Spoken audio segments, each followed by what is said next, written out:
మాల్యాద్రి అన్న ఈ పుస్తకాన్ని నాకు ఒక సంవత్సరం కిందట డ్రాఫ్ట్ రూపంలో ఇచ్చాడు. ఆయన రాసింది టైప్ చేసి స్పైరల్ బైండింగ్ చేసి నా చేతికి ఇచ్చి ముందు మాట అడిగాడు. ఒకసారి చదివిన తర్వాత మళ్ళీ ముందు మాట ఎలా రాయాలి అనే సంశయంలో పడ్డాను నేను. మళ్ళీ రెండోసారి చదివాను. రెండోసారి చదివిన తర్వాత ఇక రాయక తప్పదు అనిపించి ముందు మాట రాసి పంపించాను. ఎప్పుడైనా సరే మనం ఒక విషయాన్ని ఒకసారి అధ్యయనం చేస్తే 50% అర్థమవుతుంది, రెండోసారి అధ్యయనం చేస్తే 80% అర్థమవుతుంది. 80% అర్థమైన తర్వాత దాని మీద కొన్ని అభిప్రాయాలు మనకు ఏర్పడతాయి. ఆ అభిప్రాయాలని రాత రూపంలోకి తీసుకొస్తే అవి ఒకరి దగ్గర ఉన్న అభిప్రాయాలు కొన్ని వేల మంది దగ్గరికి, లక్షల మంది దగ్గరికి కూడా వెళ్తాయి. ఆ క్రమంలో నేను తెలుగు సాహిత్య విద్యార్థిని. బేసిక్గా తత్వశాస్త్రం అనేది నా ఇంట్రెస్ట్ కొద్దీ చదువుకున్న సబ్జెక్టు.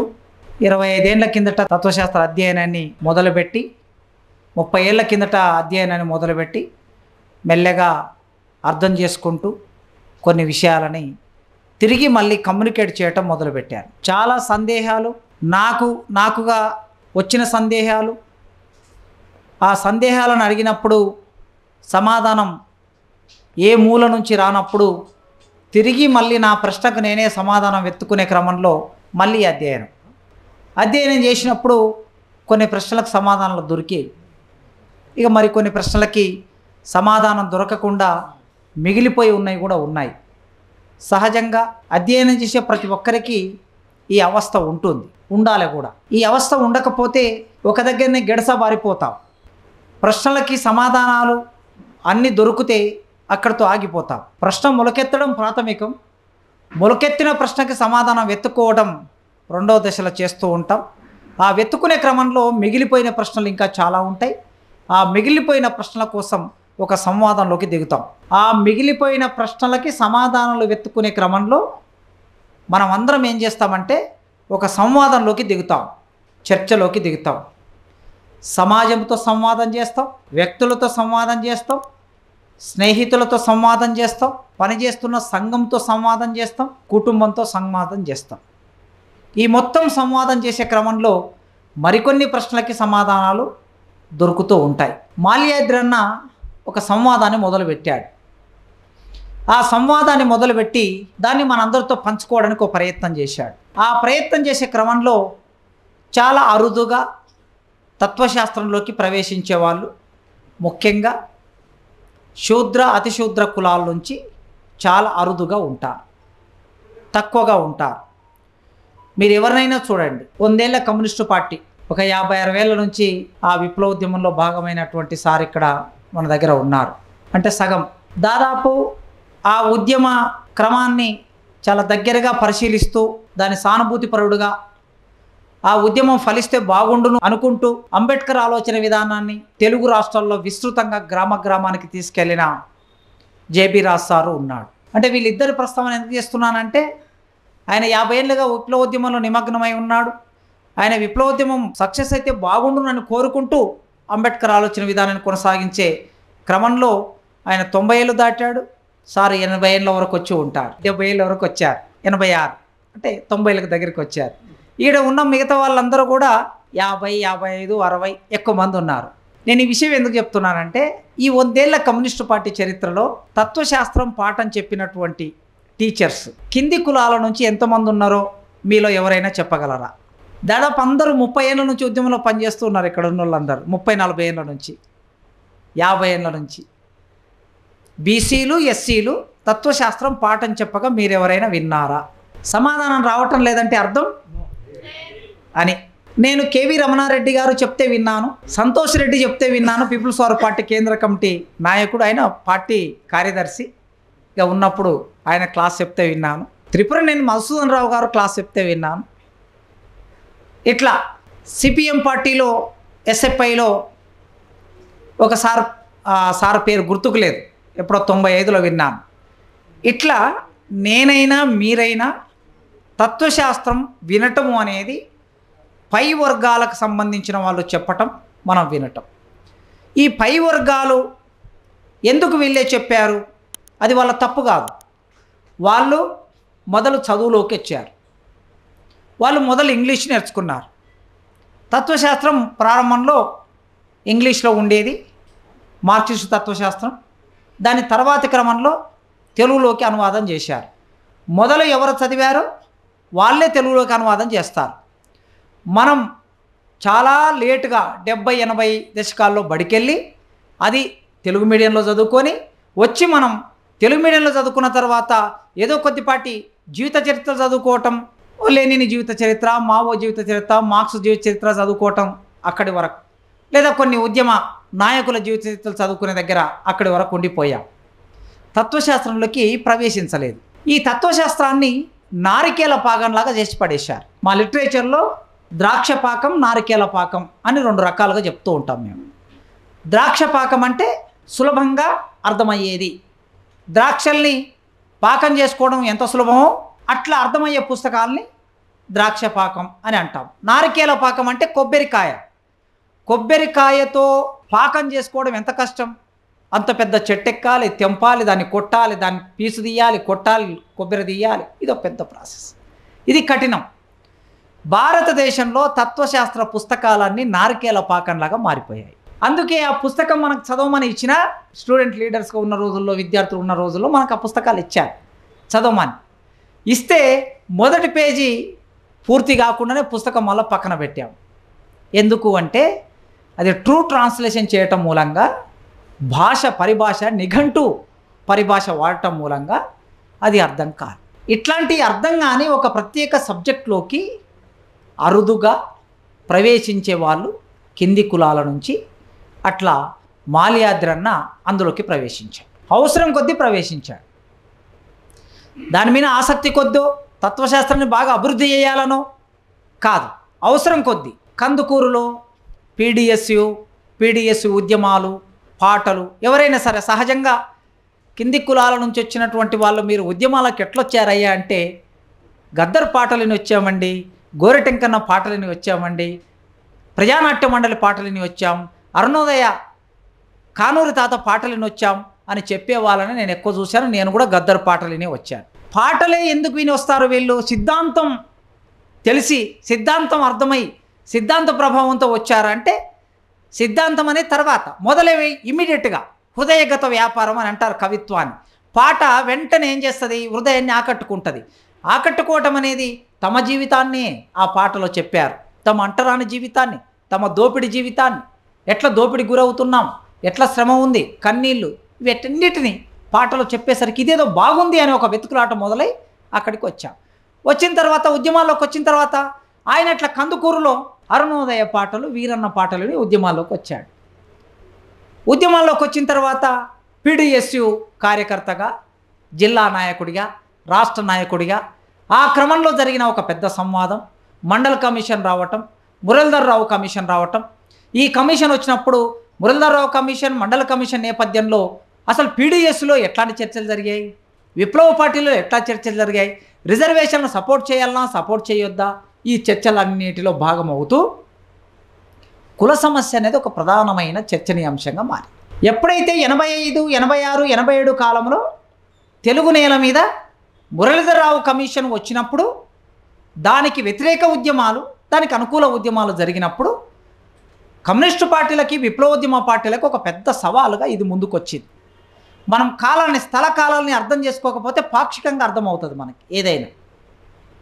అప్పటి వరకు 25లో కమ్యూనిస్టు పార్టీ పుట్టింది, తర్వాత నిషేధించబడింది, తెలంగాణలో నిషేధించబడింది, ఆంధ్ర మహాసభ వెనుక ఉండి నడిపింది. ఒక రకంగా భూస్వామ్య వ్యతిరేక పోరాటం, అది వర్గ పోరాటం కూడా, ప్రాథమిక స్థాయిలో వర్గ పోరాటమే అది ఇక్కడ జరిగినటువంటిది.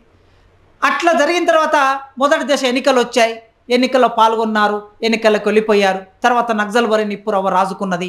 నక్సల్బరీ నిప్పురవ్వ రాజుకొని అది ఒక స్థిరంగా మారడానికి 1975 ఎమర్జెన్సీ తర్వాత 80 సరిగ్గా నక్సల్బరీ రాజకీయాలు, విప్లవోద్యమ రాజకీయాలు స్థిరత్వం పొందుతున్న కాలములోనే కులం అనే అంశం చర్చనీయాంశంగా మారి. అప్పటి వరకు పెద్ద కులం అనే చర్చనీయాంశంగా మారలే. ఆనాటి కమ్యూనిస్టు పార్టీకి, అంబేద్కర్కు జరిగిన ఒక సంవాదం ఏదైతే ఉందో చాలా ప్రాథమిక స్థాయిలో జరిగింది. అది ఒక పెద్ద ముఖ్యమైన అంశంగా తర్వాతి కాలంలో ఆ ప్రభావం లేదు. అందుకే 70 ఎమర్జెన్సీ తర్వాత కులం అనేది కూడా ప్రధాన అంశంగా వచ్చింది. ఈ కులం అనేది ప్రధాన అంశంగా కమ్యూనిస్టు పార్టీలోకి వచ్చింది, విప్లవోద్యమంలోకి వచ్చింది. విప్లవోద్యమంలో కార్యకర్తలు ఎవరు? ముఖ్యంగా కింది కులాలు, దళితులు, బీసీలు, చాకలి మంగలి, మాలమాదిగ కులాలు ఎక్కువగా. ఈ కార్యకర్తలకు వచ్చిన తర్వాత వీళ్ళ నుంచి ఉత్పత్తి కులాలు, వీళ్ళన్నీ ఉత్పత్తి కులాలు విప్లవంలోకి వచ్చాయి. ఒక్కొక్క వస్తువును సృష్టించే కులాలు ఏవైతే ఉన్నాయో వాళ్ళు విప్లవంలోకి వచ్చారు. వాళ్ళు విప్లవంలోకి వచ్చిన తర్వాత ఆ రిజర్వేషన్ చర్చ వచ్చినప్పుడు ఈ విప్లవ పార్టీ ఏ లైన్ తీసుకుంటుంది, మాకు అనుకూలమైన లైన్ తీసుకుంటుందా, మాకు వ్యతిరేకమైన లైన్ తీసుకుంటుందా అనే చర్చ మొదలైంది. ఆ చర్చ మొదలైనప్పుడు ఆనాటి జనశక్తి పార్టీలో జరిగిన తీవ్రమైన చర్చలో మారోజు వీరన్న నాయకత్వంలో ఈ దేశంలో కులాన్ని అర్థం చేసుకునే దగ్గర విప్లవకారులకు ఏర్పడిన పరిమితి ఏమిటో ఆ పరిమితిని బద్దలు కొట్టుకొని బయటకు వచ్చారు. ఆ పరిమితిని బద్దలు కొట్టుకొని బయటకు వచ్చిన తర్వాత అతి కొద్ది కాలంలోనే మారోజు వీరన్న అమరుడయ్యాక ఇక పార్టీ, ఇంతమందిని ఆర్గనైజ్ చేసిన పార్టీ చిన్నాభిన్నమైపోయే పరిస్థితి ఏర్పడినప్పుడు ఆ పార్టీకి ఎంతో కొంత సైద్ధాంతికమైన ఆలోచనను అందించాలి. ఈ సైద్ధాంతికమైన ఆలోచన అందించడానికి ఎవరు ముందుకొస్తారు? అప్పటి వరకు పాటలు మాత్రమే, పాటల ప్రభావంతో వచ్చి పాటలు పాడుకుంటూ విద్యార్థి నాయకుడు ఉన్నటువంటి మాల్యాద్రి మెల్లగా పార్టీ అవసరం తీర్చవలసిన బాధ్యతలోకి వెళ్ళి ఒక పత్రికను నడపాలి. ఆ పత్రికలో వ్యాసాలు రాయాలి. వ్యాసాలు రాయాలంటే సైద్ధాంతిక వ్యాసాలు రాయాలి. సైద్ధాంతిక వ్యాసాలు రాయాలంటే మార్క్సిజాన్ని లోతుగా చదవాలి, అంబేద్కరిజాన్ని లోతుగా చదవాలి. అప్పటి వరకు నాయకత్వం చెప్తే వినుకుంటూ వచ్చినటువంటి మాల్యాద్రి ఇక సీరియస్ అధ్యయనంలోకి వెళ్ళటం దగ్గర ఇదో ఈ పుస్తకం బయటికి రావడానికి అక్కడ పునాది పడింది. 95, 96, 97 కాలంలో ఒక సంక్షోభ కాలం అది. 99లో మారోజు వీరన్న ఎన్కౌంటర్ అయ్యాక 99 మే 16 మే 25 బెల్లి లలిత కిడ్నాప్ అయింది, కరెక్ట్. ఆయన ఎన్కౌంటర్ అయ్యాక అప్పుడు ఆయన సీరియస్ అధ్యయనంలోకి వచ్చాడు. ఆయన ముందు మాటలో కూడా చెప్పుకున్నాడు, ఈ సీరియస్ అధ్యయనం ఎప్పుడైనా సరే మనం ఒక విషయంతో సంవాదంలోకి దిగాలంటే, తలపడాలంటే అధ్యయనం చేయకుండా తలపడితే దాని అంతు తేల్చుకోలేము మనం. అట్లా అందులోకి దిగి అర్థం చేసుకుంటూ ఆ రోజు నుంచి ఈ రోజు వరకు, అంటే 99 నుంచి మొదలు పెడితే 2025 వరకు ఆయన పొందిన జ్ఞానాన్ని మనతో పంచుకోవడానికి ప్రయత్నం చేస్తున్నాం. ఈ పుస్తకం యొక్క ప్రయత్నం అంతే. మీరేదేది పుస్తకం మొత్తం భారతదేశాన్ని తలకిందగా చేస్తుంది, కింద మీద చేస్తుంది అని ఊహించుకోవాల్సిన అవసరం ఏం లేదు. ఆయన చాలా స్పష్టంగా, వినయంగా, విప్లవకారుడికి ఎప్పుడైనా వినయం అనేది చాలా ముఖ్యం. తను తప్పు చేసే క్షమాపణ కోరటం ఎంత ప్రాథమికమైన లక్షణంగా ఉంటుందో అంతే ప్రాథమికమైన లక్షణం తాను చర్చగా పెడుతున్న విషయాల పట్ల, వాటి పట్ల ఉన్న పరిమితిని కూడా ఆయన గ్రహించి మన మధ్యకు చర్చకు తీసుకొచ్చాడు. ఈ పుస్తకంలో అట్లా తత్వశాస్త్రంలోకి ప్రవేశించినటువంటి ఆయన దానికి సంబంధించి ఆలోచన చేస్తూ అసలు భారతదేశాన్ని మార్క్సిజాన్ని అప్లై చేస్తున్న వాళ్ళు సరిగ్గా అర్థం చేసుకున్నాడని ఒక ప్రశ్న వేసుకున్నాడు. 13 అధ్యాయాల ఈ పుస్తకంలో ఆయన స్థూలంగా ఒక 5 అంశాలను మన ముందు ప్రతిపాదన చేశాడు. 5 అంశాలు. మొదటి అంశం ఏమిటంటే భారతదేశంలో ఉత్పత్తి సంబంధాలు ఎలాంటి ఉత్పత్తి సంబంధాలు. మొదటిది, ఉత్పత్తి సంబంధాలు ప్రపంచంలో ఎప్పుడైనా దోపిడీ చేసేవాడు, దోపిడీకి గురయ్యేవాడు ఇద్దరు ఉంటారు. ఒక సందర్భంలో యజమాని ఉంటాడు, బానిస ఉంటాడు. మరో సందర్భంలో భూస్వామి ఉంటారు, రైతు కూలీలు ఉంటారు. ఇంకో సందర్భంలో పెట్టుబడిదారుడు ఉంటాడు, కార్మికుడు ఉంటాడు. ఈ సందర్భాలన్నీ ఏ దేశంలో ఎక్కడ పోయినా ఒకేలాగా ఉంటాయి. మార్క్సిజం దాన్ని అట్లే అర్థం చేసుకున్నది. మార్క్స్ దాన్ని అట్లే వ్యాఖ్యానించాడు. మరి భారతదేశంలోకి వచ్చినప్పుడు ఉత్పత్తి సంబంధాలు ఇట్లే ఉంటాయా? యజమాని, బానిస, భూస్వామి, రైతు కూలీలు, పెట్టుబడిదారుడు, కార్మికుడు ఇట్లే ఉంటాయా? ఇది ప్రాథమికమైన ప్రశ్న. ఒక ప్రశ్న ఆయన వేసుకొని దానికి సమాధానం చెప్పే క్రమంలో అంబేద్కర్ని అధ్యయనం చేసి దానికి ఏం సమాధానం చెప్పాడంటే, ఆయన చేసిన మొదటి ప్రతిపాదనలో భారతదేశంలో ఉత్పత్తి సంబంధాలు కుల ఉత్పత్తి సంబంధాలు అని. ఇవి కుల ఉత్పత్తి సంబంధాలు. అది మారోజు వీరన్న ఇండియాలో ఏం చేయాలిలో డిస్కస్ చేసిన దాన్ని ఇంకాస్త ఎక్స్టెన్షన్గా ఇప్పుడు ఏం చేయాలి, ఇండియాలో ఇప్పుడు ఏం చేయాలన్నాడు ఈయన. ఈ ఇప్పుడు ఏం చేయాలనేది మారోజు వీరన్న చేసిన ప్రతిపాదనని ఇంకాస్త ఎక్స్టెన్షన్గా ముందుకు తీసుకొచ్చే ప్రయత్నమే. ఆ ప్రయత్నంలో భాగంగా ఇండియాలో ఉత్పత్తి సంబంధాలు కుల ఉత్పత్తి సంబంధాలు ఉంటాయి. అంబేద్కర్ అన్నాడు కదా, కార్మికుడు. ఏ కార్మికుడు? కార్మికులందరూ ఒకటి కాదు. పెట్టుబడిదారులందరూ ఒకటి కాదు. భారతదేశంలో మనం ఏమంటున్నాం? బనియా పెట్టుబడిదారులు అంటున్నాం. ఎందుకు బనియా పెట్టుబడిదారులు అంటున్నాం అంటే ఇక్కడ పెట్టుబడిదారుడికి ఒక కులం ఉన్నది. కార్మికుడు కూడా పాత పుస్తకాల్లో మనం చూస్తే మనుషుల్ని చెప్పేటప్పుడు కమ్యూనిస్టు పార్టీ పుస్తకాల్లో కూడా మొదటి 1925, 27, 30, 35 కాలంలో అస్పృశ్య కూలీలు అనే ప్రస్తావన ఉంది. కూలీలు అంటే ఎవరు? అస్పృశ్య కూలీలు. ఆ రోజుల్లో హరిజన కూలీలు అనే మాట వాడారు. అంటే ఇక్కడ ఈ దేశంలో ఉన్న ఉత్పత్తి సంబంధాల్లో రైతు అయినా, కూలీ అయినా, యజమాని అయినా, భూస్వామి అయినా వాళ్ళందరికీ ఒక కులం ఉంటుంది. ఆ కులాన్ని అర్థం చేసుకుంటే ఈ ఉత్పత్తి సంబంధాలని మార్చడానికి మార్గం సులభమవుతుంది అని ఆయన చేసిన మొదటి ప్రతిపాదన. రెండో ప్రతిపాదన, భారతదేశంలో సమాజం ఎట్లా పరిణామం చెందింది? ప్రపంచమంతా బానిస సమాజం నుంచి భూస్వామ్య సమాజంలోకి వచ్చిందని మార్క్స్ విశ్లేషణ. మరి ప్రపంచమంతా బానిస సమాజం నుంచి భూస్వామ్య సమాజంలోకి వచ్చి భూస్వామ్యం పెట్టుబడిదారు విధానంలోకి వెళ్ళినట్లు ఇండియాలో బానిస సమాజం భూస్వామ్య సమాజంలోకి వెళ్ళిందా? స్పష్టంగా వెళ్ళిందా? నిర్దిష్టంగా వెళ్ళిందా? సంపూర్ణంగా వెళ్ళిందా? ఈ ప్రశ్నలన్నీ వేసుకొని ఆయన దీనికి సమాధానం చెప్పే క్రమంలో భూస్వామ్య సమాజంలోకి పరివర్తన చెందే క్రమంలో ఇది మొట్టమొదలు బానిస సమాజం, ఇది వర్ణ సమాజంగా నిర్మాణమైంది అన్నాడు ఆయన, మాల్యాద్రి. ఇది వర్ణ సమాజం. ఒకవేళ భూస్వామ్య సమాజంగా ఆనాడు మారి ఉంటే, ఆ భూస్వామ్యాన్ని బద్దలు కొట్టుకొని క్యాపిటలిజం వచ్చి ఉంటే భారతదేశం ఇవాళ ఇట్లా ఉండేది కాదు. భారతదేశాన్ని విశ్లేషించే విషయంలోనే ఏ రెండు కమ్యూనిస్టు పార్టీలకి ఏకాభిప్రాయం లేదు. ఇప్పుడు ఇండియాలో ఒక కమ్యూనిస్టు పార్టీ ఏమంటుంది? ఇది పెట్టుబడిదారు సమాజం అంటుంది. మరో కమ్యూనిస్టు పార్టీ ఏమంటుంది? ఇది భూస్వామ్య సమాజం అంటుంది. ఇంకో కమ్యూనిస్టు పార్టీ ఏమంటుంది? నయా వలస. భారతదేశం ఇంకా నయా వలసలో ఉన్నది, నయా భూస్వామ్యంలో ఉన్నది, అర్ధ వలస అర్ధ భూస్వామ్యంలో ఉన్నది భారతదేశం అని ఇంకో కమ్యూనిస్టు పార్టీ అంటుంది. మరి కమ్యూనిస్టు పార్టీలందరికీ ఒకే వ్యక్తీకరణ ఎందుకు లేదు? ఇక్కడ వాళ్ళకి ఒకే వ్యక్తీకరణ లేనట్లే మాల్యాద్రి ఆ మూలంలోకి వెళ్ళి మారోజు వీరన్న నువ్వు పునాది చేసుకొని ఏమంటున్నాడంటే, ఇండియాలో వర్ణ వ్యవస్థలోకి పరిణామం చెందినటువంటి ఈ దేశం, ఈ సమాజం, ఆ వర్ణ వ్యవస్థ వేల కులాలుగా విస్తరించి ఆ కుల ఉత్పత్తి సంబంధాలు అక్కడ ఆగిపోయాయి. అందుకే ఈ దేశంలో కుల ఉత్పత్తి సంబంధాలు దేనైనా నిర్ణయిస్తాయి. నీకేంటికైనా సరే ఇప్పుడు ప్రభుత్వం ఒక స్కీమ్ పెట్టాలనుకోండి, ప్రభుత్వం పెట్టే స్కీమ్ దేన్ని ఆధారంగా చేసుకొని ప్రభుత్వం స్కీమ్ పెడుతుంది? పేదవాళ్ళు అని స్కీమ్ పెడుతుందా? పెట్టట్లేదు కదా. ఎస్సీ ఎస్టీ సప్లైన్ అనే స్కీమ్ పెడుతుంది, దళిత బంధు అనే స్కీమ్ పెడుతుంది. ఇంకా ఈ 10 సంవత్సరాల కాలంలో మనం అన్ని కులాలకు స్కీములు రావడం మొదలుపెట్టింది. మరి భారతదేశంలో ఎట్లా ఉండాలి? భారత సమాజం ఒకవేళ వర్గ సమాజంగానే పూర్తిగా విస్తరించి ఉంటే పేదవాళ్ళకి స్కీములు, మధ్యతరగతి స్కీములు ఉండాలి. కానీ ఇక్కడ చాకలుళ్ళకి స్కీము, మంగళుళ్ళకి స్కీము, ముదిరాళ్ళ స్కీము, మాలోళ్ళకి స్కీము, మాదిగోళ్ళకి అన్ని కులాలకు స్కీములు వచ్చాయి. అదేవిధంగా ప్రోత్సహించడం కూడా ఎట్లా ఉంటుంది అంటే ఆయన చేసిన అబ్జర్వేషన్, ఒక చికెన్ షాప్ పెట్టారనుకోండి, ఒక హోటల్ పెట్టారనుకోండి, ఒక బట్టల షాప్ పెట్టారనుకోండి, ఒక రెడ్డి కులాస్తుడు ఒక చికెన్ షాప్ పెడితే మొత్తం రెడ్లందరూ, చుట్టుపక్కల ఉన్న రెడ్లందరూ ఫలానా చికెన్ షాప్లో చికెన్ కొనాలి అనే ఒక ప్రోత్సాహం అనేది ఈ దేశంలో కొనసాగుతూ ఉంటుంది అన్నాడు ఆయన తన పుస్తకంలో. సహజమే ఇది.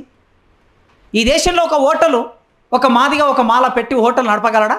ఉంటుందా హోటల్? ఖచ్చితంగా ఉండదు. ఒక పెద్ద విద్యా సంస్థ పెట్టి నడపగలడా? ఖచ్చితంగా నడపలేరు. అంటే భారతదేశంలో కులాన్ని బట్టే బిజినెస్ కొనసాగుతుంది. ఇప్పటికీ అదే కొనసాగుతుంది. ఇది ఎప్పుడో అంబేద్కర్ 1936లో 40లో చెప్పిన కాలం వదిలేయండి. 2025 నాటికి కూడా భారతదేశంలో కులం ఇంత ప్రభావితంగా ఉంది.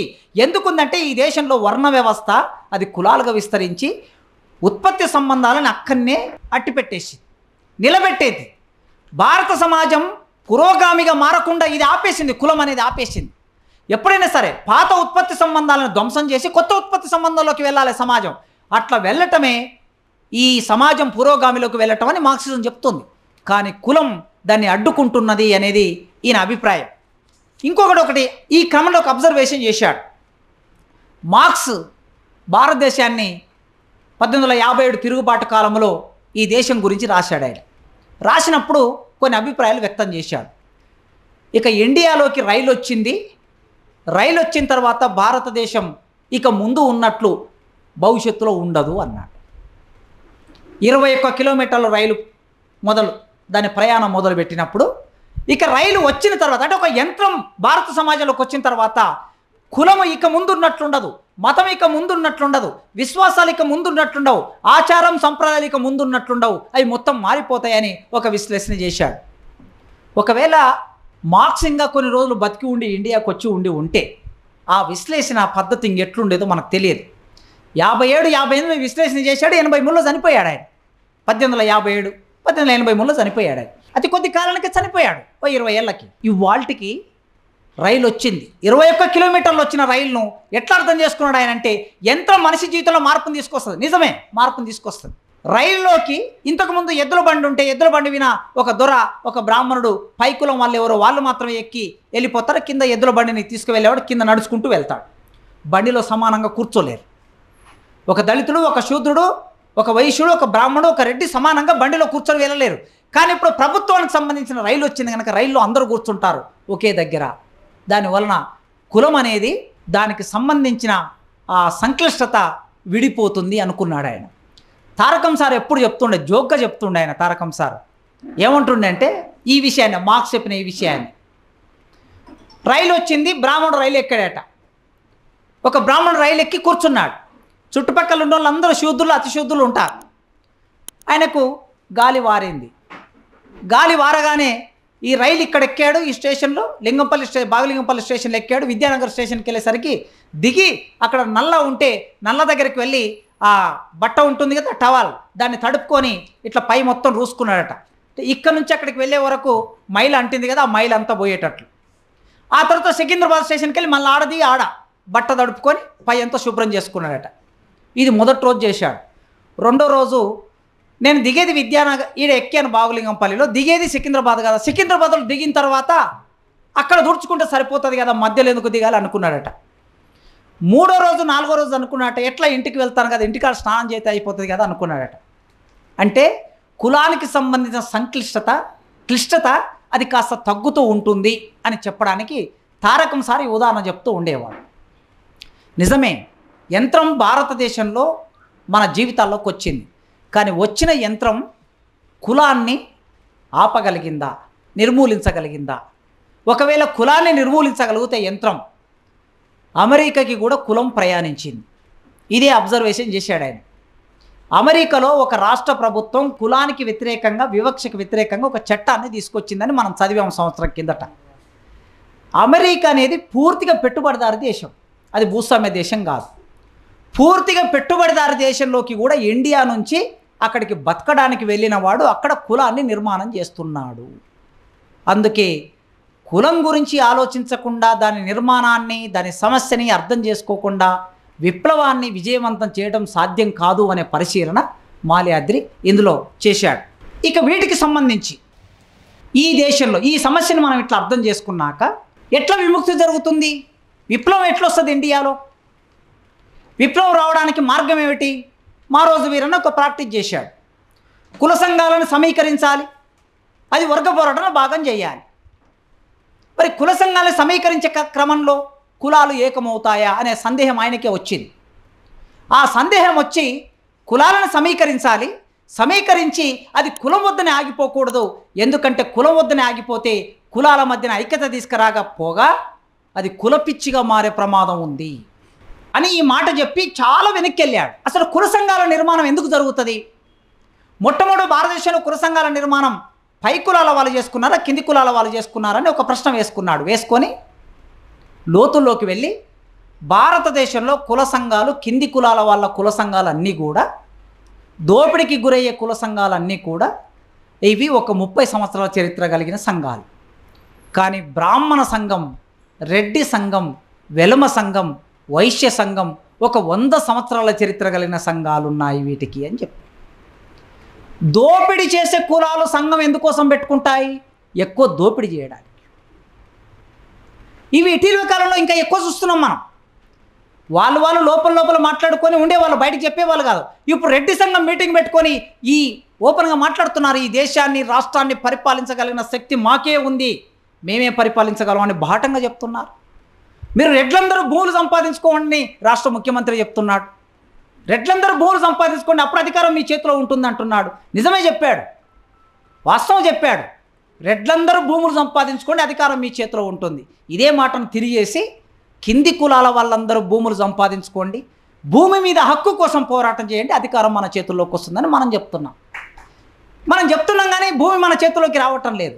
అందుకే కుల సంఘాల చరిత్రలోకి వెళ్ళి వాటి యొక్క పరిణామాన్ని చూసి ఇప్పుడు సమాజంలో వాటి ప్రభావం ఎట్లుందో అర్థం చేసుకొని ఏవైనా సరే దోపిడీకి గురయ్యే కులాలు సంఘం పెట్టుకుంటే తమ అస్తిత్వం కోసం పెట్టుకుంటాయి, సమస్యల్ని సమాజం ముందు పెట్టడానికి, చర్చకు పెట్టడానికి, మాట్లాడడానికి సంఘం పెట్టుకుంటాయి తప్ప ఇవి దోపిడీ చేయడానికి కాదు అని చెప్పి ఈ సంఘాలకి చాలా పరిమితులు ఉన్నాయి.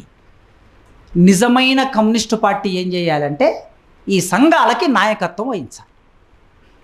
భారతదేశంలో కార్మిక వర్గ పార్టీ కమ్యూనిస్టు పార్టీ అంటే ఈ కార్మిక వర్గ పార్టీ అనేది ఈ దేశంలో నిజమైన కార్మికులు ఎవరు అని అంటే దోపిడీకి గురయ్యే కులాలు నిజమైన కమ్యూనిస్టు ఆ కార్మిక వర్గం. ఆ కార్మిక వర్గానికి నాయకత్వం వహించే పార్టీ కమ్యూనిస్టు పార్టీ జాగరూకతతో ఉంటే కులపిచ్చి నుంచి చాలా నిర్దిష్టంగా స్పష్టంగా కులాలను ఏకం చేసి ఆ కుల సంఘాలు నిర్మాణం చేసి కుల సంఘాల నుంచి వాటి వర్గ సంఘాలుగా మార్చే ప్రయత్నం చేసినప్పుడే ఈ దేశంలో విప్లవం సాధ్యమవుతుంది. లేకపోతే విడివిడిగా ఎవరికి వాళ్ళు వదిలేస్తే పాలక వర్గ పార్టీల చేతుల్లో ఆ కుల సంఘాలు ఉండిపోయి వాళ్ళ అధికారాన్ని నిలబెట్టే ప్రయత్నం ఈ సంఘాలు చేస్తాయని చెప్పి చివరికి ఒక చిన్న నేను ముందు మాటలో కూడా రాశాడు. ఆయన బీఎస్పీ పార్టీ, ఎస్పీ పార్టీ ఇట్లాంటి పార్టీలకు సంబంధించిన కొన్ని అభిప్రాయాలు వ్యక్తం చేశాడు. ఈ పార్టీలు రాజ్యాధికారంలోకి వస్తే ఏం చేస్తాయి అంటే ఈ పార్టీలు రాజ్యాధికారంలోకి వస్తే ఈ దేశంలో విప్లవం రావడానికి ఒక మార్గం సుగమం అవుతుంది అనే అభిప్రాయాన్ని చెప్పాడు. నాకు అక్కడ భిన్న అభిప్రాయం ఉన్నది. ఎందుకంటే బీఎస్పీ పార్టీ ఏ వర్గ ప్రయోజనాన్ని నెరవేరుస్తుంది, ఎస్పీ పార్టీ ఏ వర్గ ప్రయోజనాన్ని నెరవేరుస్తుంది. బీఎస్పీ అయినా ఎస్పీ అయినా అధికారంలో ఉన్న కాలంలో పెట్టుబడిదారులకు వ్యతిరేకమైన అభివృద్ధి నమూనా వీళ్ళ దగ్గర ఏమైనా ఉన్నదా, భూస్వాములకి వ్యతిరేకమైన అభివృద్ధి నమూనా వీళ్ళ దగ్గర ఏమైనా ఉన్నదా, కార్యక్రమం ఏమైనా ఉన్నదా అంటే లేదు. మాయావతి అయినా లేదా ములాయం సింగ్ యాదవ్ అయినా లల్లూ ప్రసాద్ యాదవ్ అయినా వీళ్ళ అభివృద్ధి నమూనా పెట్టుబడిదారుల అభివృద్ధి నమూనా, వీళ్ళ అభివృద్ధి నమూనా భూస్వాముల అభివృద్ధి నమూనా, వాళ్ళ ప్రయోజనాలు నెరవేర్చే అభివృద్ధి నమూనా. కనుక ఇప్పుడు ఉనికిలో ఉన్న ఎస్సీ ఎస్టీ బీసీల పేరు మీద ఉన్న పార్టీలు ఏవైతే ఉన్నాయో ఆ పార్టీలు ఈ దేశంలో ఉన్న ఎస్సీ ఎస్టీలకి బీసీలకి విముక్తిని తీసుకొస్తాయనే ఒక విశ్వాసం నమ్మకం నాకు వ్యక్తిగతంగా లేదు. మాల్యాద్రి గారు కాస్త అక్కడ సాఫ్ట్ కార్నర్ని ప్రదర్శించే ప్రయత్నం చేశారు ఈ పుస్తకంలో. ఇంకొక రెండో అంశం, ఆయన బుద్ధుడికి సంబంధించి సంజీవన నా పక్కనే కూర్చొని ఉన్నాడు, బుద్ధుడికి సంబంధించిన ఆలోచన కూడా చెప్పాడు ఈ పుస్తకంలో. సరే, బుద్ధుడికి సంబంధించి చాలామంది అంబేద్కర్ రాశాడు, బొజ్జతారకం గారు రాశారు, బిఎస్ రాములు గారు రాశారు, తాత్విక దృష్టితో రాసిన వాళ్ళ పేర్లు చెప్తున్నా నేను. బుద్ధుడు ఈ దేశంలో రాజ్యరహిత సమాజాన్ని కోరుకున్నది నిజమే, కానీ రాజ్యరహిత సమాజం అనేది ఎట్లొస్తుంది అనేది ప్రశ్న. ఎట్లొస్తుంది రాజ్యరహిత సమాజం? మార్క్సిజం ఏం కోరుకుంటుంది? రాజ్యరహిత సమాజం అనేది ఫోర్సుబుల్గానే వస్తుంది. ఒక రాజ్యము ఒకరి చేతుల్లో ఉన్నప్పుడు ఆ రాజ్యాన్ని కార్మిక వర్గం చేతుల్లోకి తీసుకోవాలంటే బలవంతంగా కూలదోయాలి అవతలి వారిని.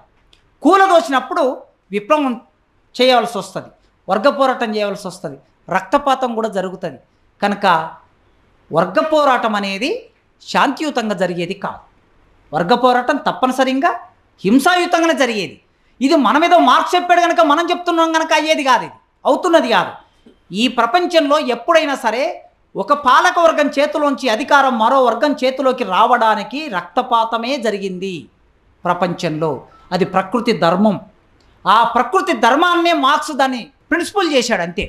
కనుక బుద్ధుడు మార్క్సిజానికి లేదా ఈ దేశంలో విప్లవం జరగడానికి తోడ్పాటే తప్ప బుద్ధిజమే భారతదేశంలో విప్లవం రావడానికి అంతిమ మార్గం కాదు.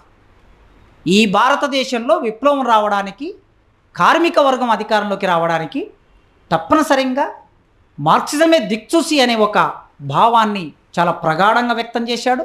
అయితే మార్క్సిజం అప్లై చేసే క్రమంలో నిర్దిష్ట పరిస్థితులకు అనుగుణంగా అప్లై చేయటంలో కొన్ని సమస్యలు ఉన్నాయి ఇండియాలో అని చైనా ఉదాహరణ తీసుకొని, మావో ఉదాహరణ తీసుకొని ఆయన ఎట్లా అక్కడ చిన్న చిన్న కూలీ సంఘాలని, రైతు సంఘాలని, కార్మిక సంఘాలని, యువజన సంఘాలని కూడగట్టి ఆ సంఘాలన్నిటినీ మళ్ళీ తిరిగి లాంగ్ మార్చిలో విప్లవంలో ఎట్లా భాగం చేశాడో వివరిస్తూ ఇండియాలో కూడా ఈ సంఘాలన్నిటిని కూడగట్టి అంతిమంగా విప్లవోద్యమంలో వాటిని భాగం ఎట్లా చేయాలనేది చాలా వివరంగా చెప్పాడు.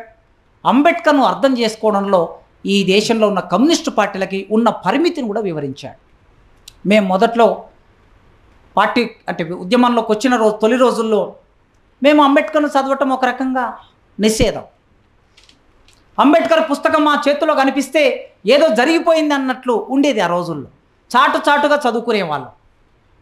కానీ కొన్ని రోజుల తర్వాత అనివార్యంగా అంబేద్కర్ విగ్రహాలు ఆవిష్కరించాలి, గద్దర్ను అంబేద్కర్ విగ్రహ ఆవిష్కరణకు వెళ్ళొద్దు అని చెప్పిన స్థితి నుంచి అంబేద్కర్ విగ్రహాలని ఆవిష్కరణ చేసి సంఘాలు పెట్టి నిర్మాణం చేసి ప్రజల్ని సమీకరించే ఆ అవగాహనలోకి కొన్ని కమ్యూనిస్టు పార్టీలైనా ముందుకొచ్చాయి. ఇప్పుడు కులం పేరు మీద ఎంతో కొంత కింది వర్గాలను సమీకరించడానికి దాదాపుగా అన్ని పార్టీలు సంఘాలను పెట్టాయి ఎంతో కొంత. ఈ అవగాహనే మాల్యాద్రి గారు చెబుతూ అంబేద్కర్ను అర్థం చేసుకోకుండా అన్వయం చేయకుండా ఈ దేశంలో వర్గ పోరాటం సక్సెస్ కాదు అని చెప్పాడు. కనుక మిత్రులారా, ఈ పుస్తకం మన అవగాహనని మరింత పెంచడానికి, విస్తృతం చేయడానికి తప్పనిసరిగా ఉపయోగపడుతుంది. ఎప్పుడైనా సరే 100 పూలు వికసించని 1000 ఆలోచనలు సంఘర్షించని అని అంటే ఒక పుస్తకం మాత్రమే సంపూర్ణం కాదు. మార్క్సే అన్నాడు, క్వశ్చన్ చెయ్యండి, ప్రశ్నించండి, మార్క్స్ను ప్రశ్నించండి, మార్క్సిజాన్ని ప్రశ్నించండి, ప్రశ్నించినప్పుడే అది సంపూర్ణత్వం పొందుతుంది అన్నాడు ఆయన. కనుక ఆ సంపూర్ణత్వం పొందడానికి ఎందరో ప్రయత్నం చేశారు, ప్రశ్నించారు, సమాధానం వెతుకున్నారు. ఆ క్రమంలో మాల్యాద్రి అన్న ఈ పుస్తకాన్ని మన ముందుకు తీసుకొచ్చాడు. అధ్యయనం చేద్దాం. ఇండియాలో మార్క్సిజాన్ని అన్వయం చేయడానికి, విముక్తి చేయడానికి, ప్రజలు విముక్తి చేయడానికి ఏ దారి సంపూర్ణమవుతుందో మనందరం ప్రయత్నం చేద్దామని ఆ క్రమంలో నాకు ఈ అవకాశం ఇచ్చిన మీకు రెడ్ సల్యూట్ తెలియజేస్తూ ముగిస్తున్నాను.